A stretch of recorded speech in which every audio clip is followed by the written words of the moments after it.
Let me ask you something. When was the last time you left a social event and felt genuinely better for having gone? Not just okay. Not just relieved it was over. Actually better. For most of you watching this, that answer is complicated. Somewhere in the process of actually working on yourself, doing the real inner work, not the surface stuff, something shifted. Events that used to feel fine now feel like a second job. You leave exhausted in a way that takes days to recover from. And because everything you've been told says that wanting to be around people is healthy, you've started to wonder if you're regressing. But what if that exhaustion isn't a sign of regression?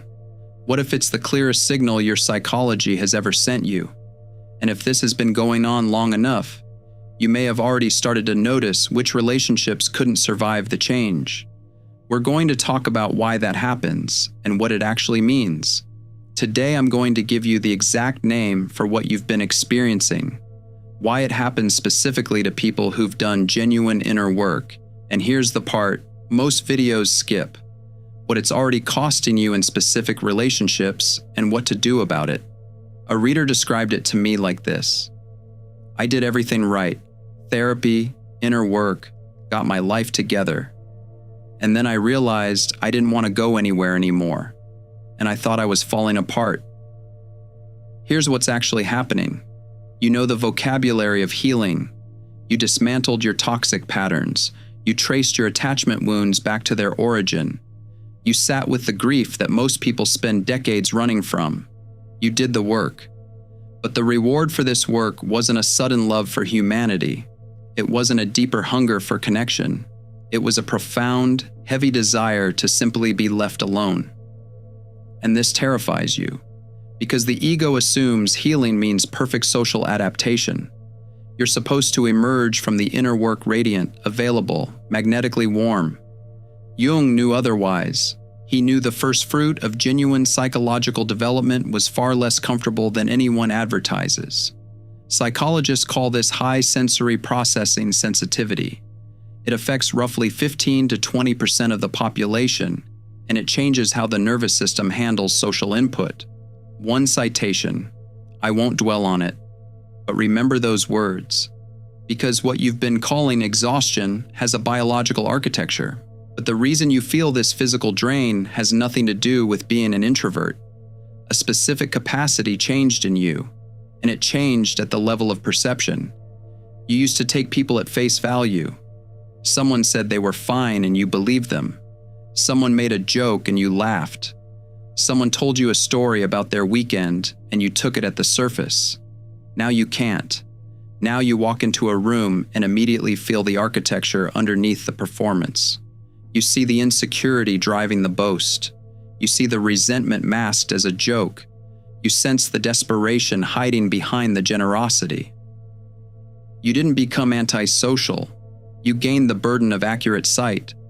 And nobody warned you about this part.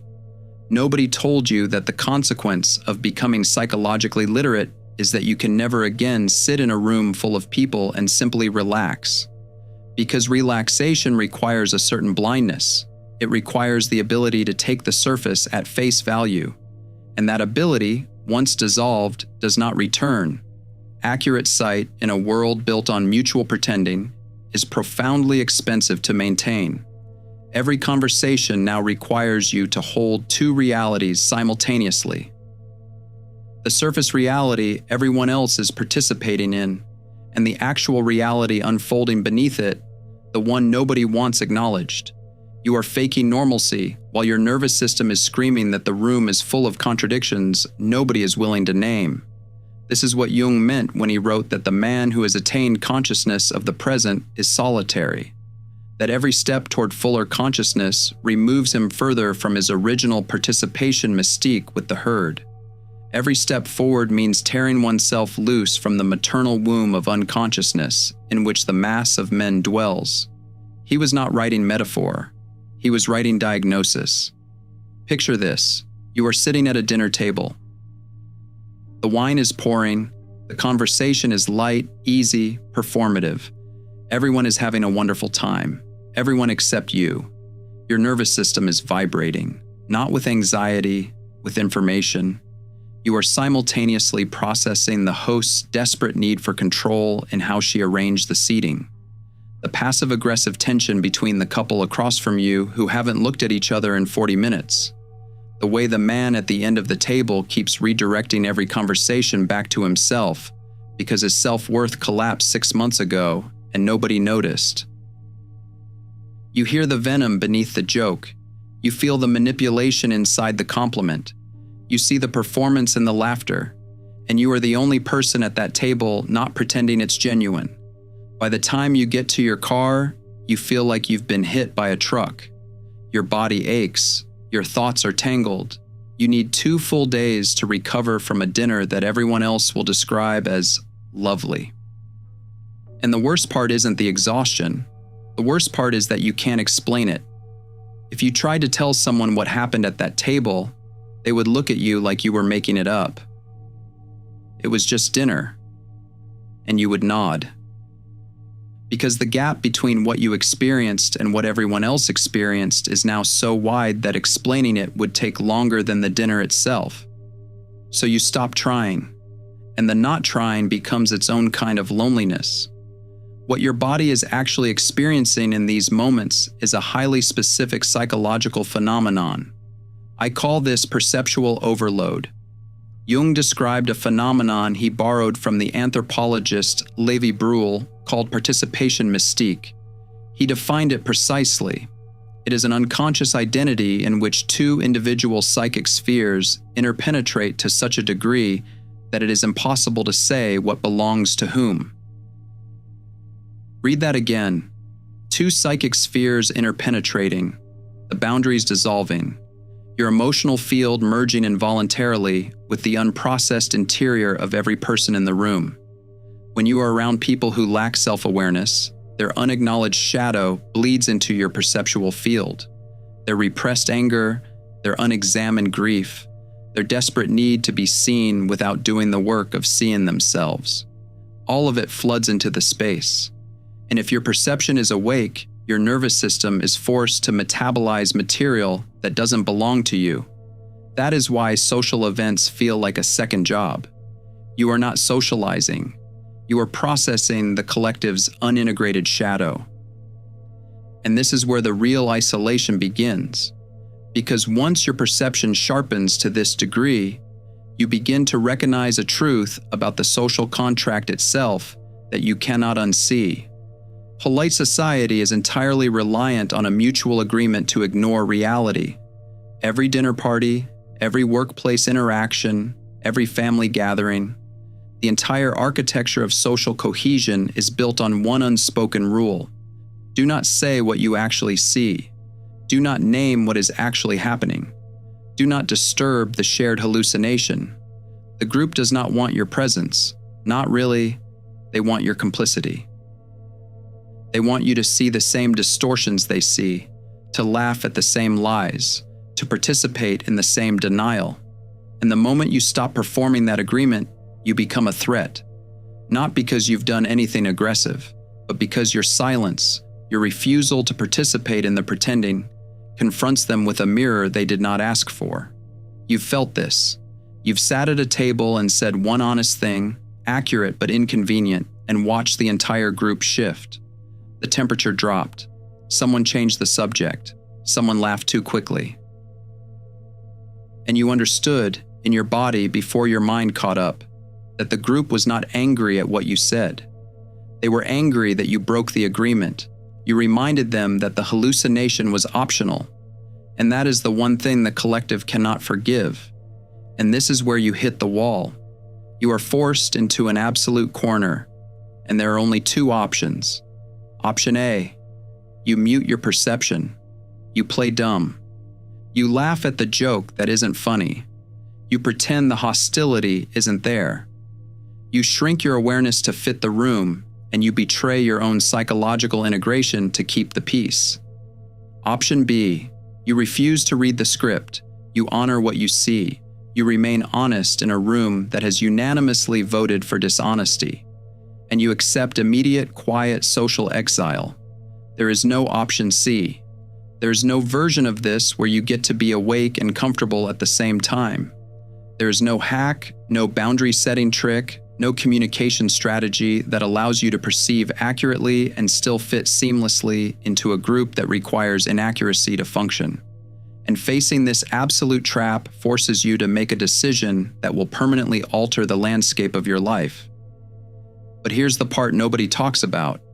This shift will cost you specific relationships, not hypothetical ones you care about. And the sooner you understand why, the less it will blindside you. The exhaustion of option A finally outweighs the terror of option B. It doesn't happen dramatically.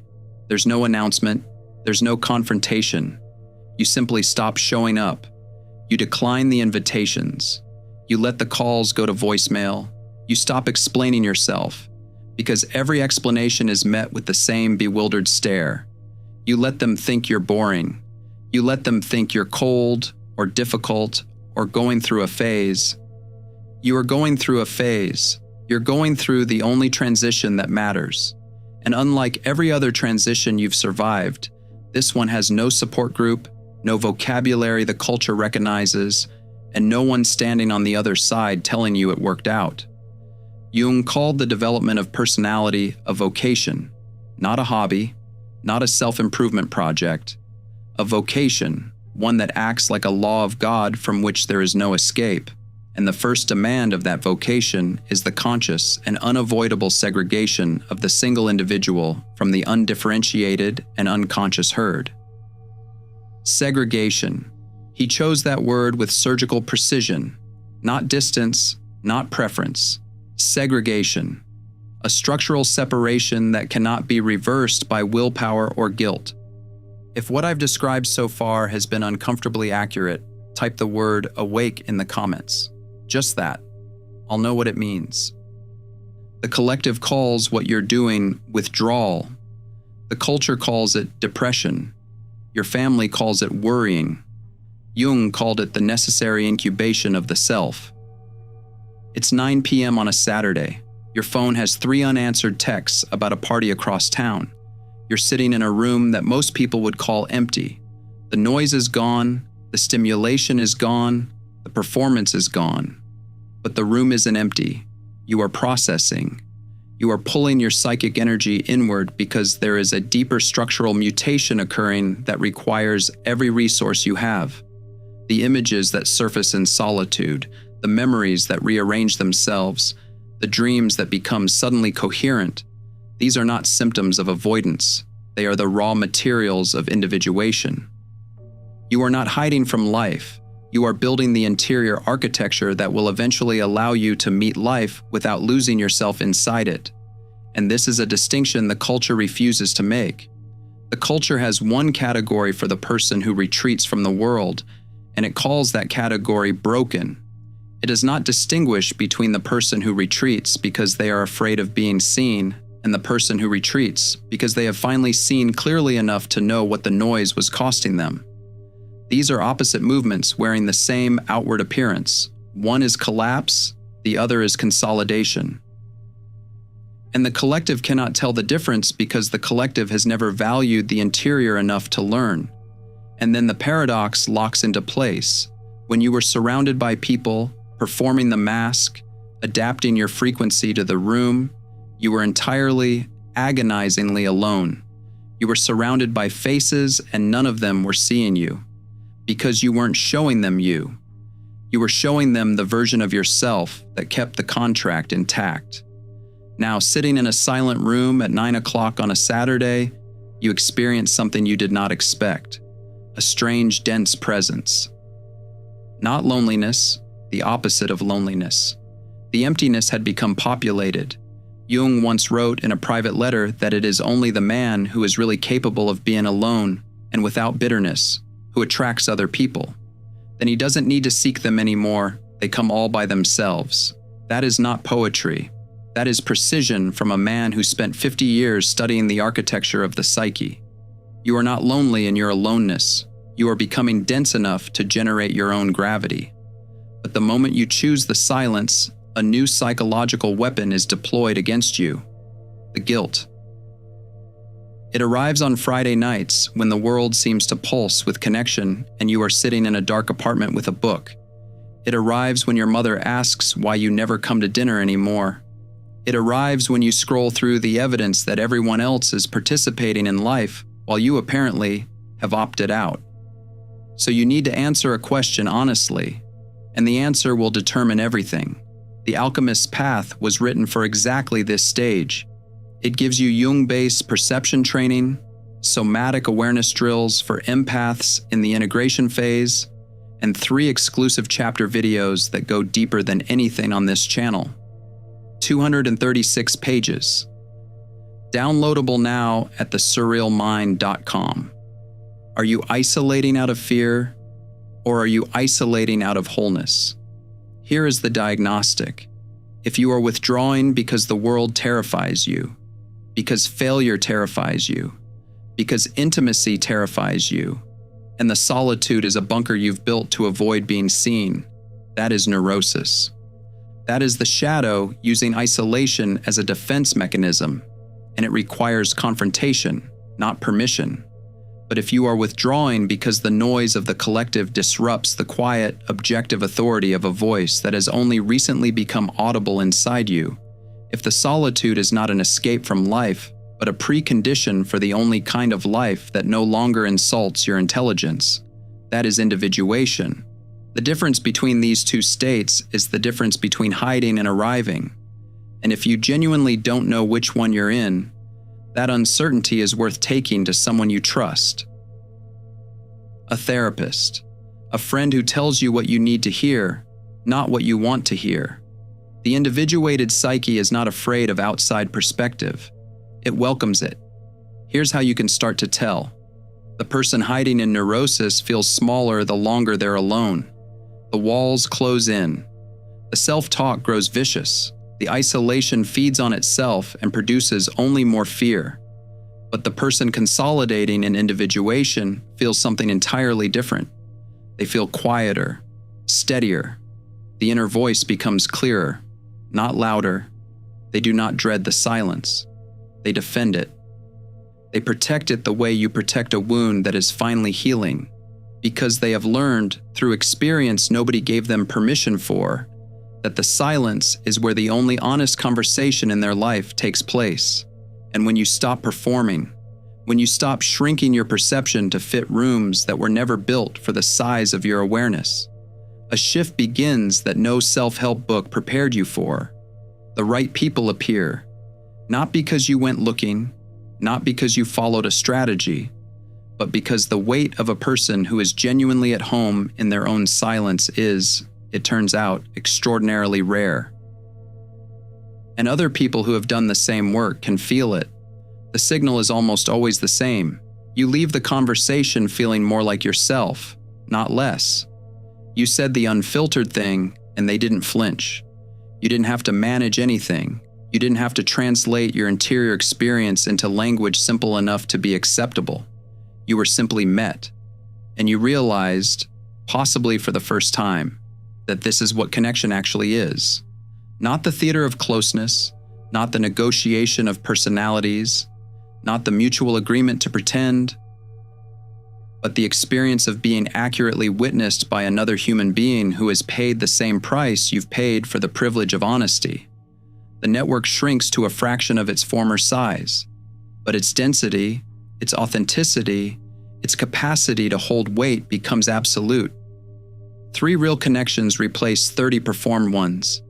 And for the first time in your life, you understand that what you were calling loneliness was actually the absence of being seen accurately.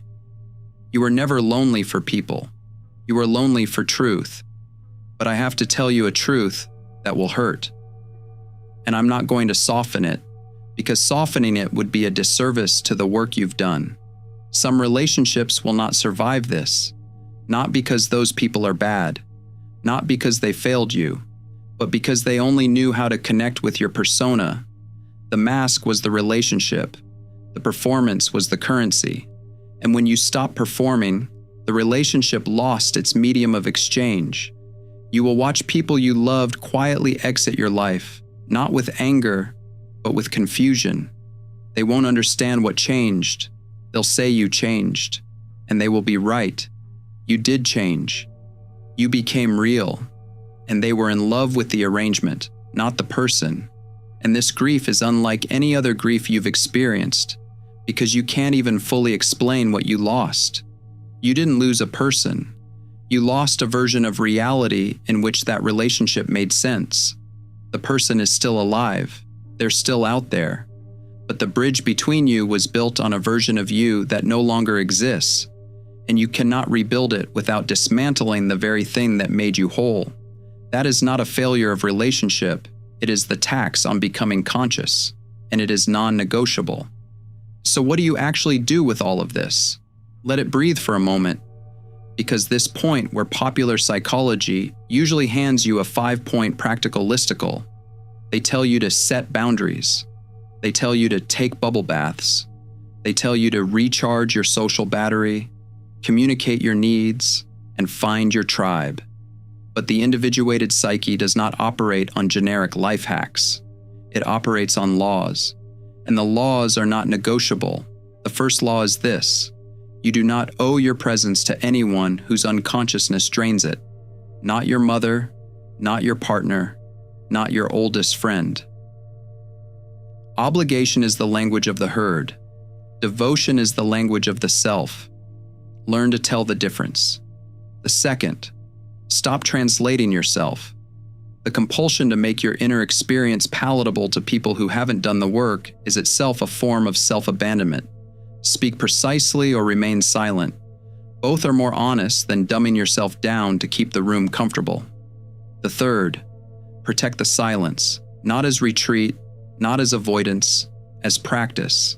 The silence is where the self consolidates.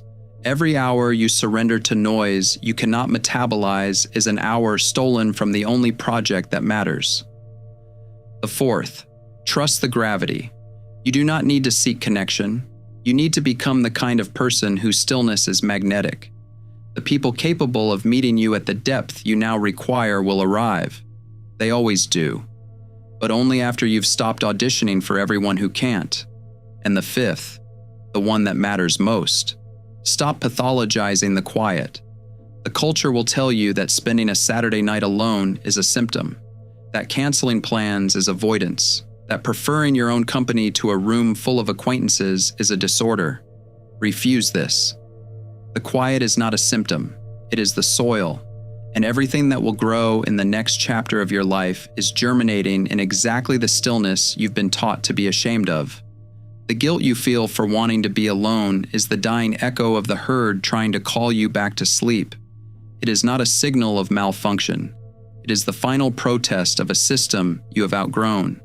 The collective needs your compliance because your silence confronts it with a question it cannot answer. And so it deploys the only weapon it has left. It makes you feel broken for being whole. You have not failed. The exhaustion was never weakness. It was the proof your body has been trying to give you. You have outgrown the shallow waters where most people are content to drown. Do not apologize for the quiet you have earned. It was not given to you. You bought it with years of sitting with things that other people refuse to feel. You bought it with the relationships that fell away when the mask did. You bought it with every night you spent alone wondering if you were broken, only to wake up and realize the breaking was the building. The empty room is not a punishment, it is the cathedral of the awake mind, and you built it with everything you survived. Jung-based boundary drills, perception training for empaths, and 3 exclusive chapter videos to deepen each lesson. 236 pages, downloadable now at thesurrealmind.com.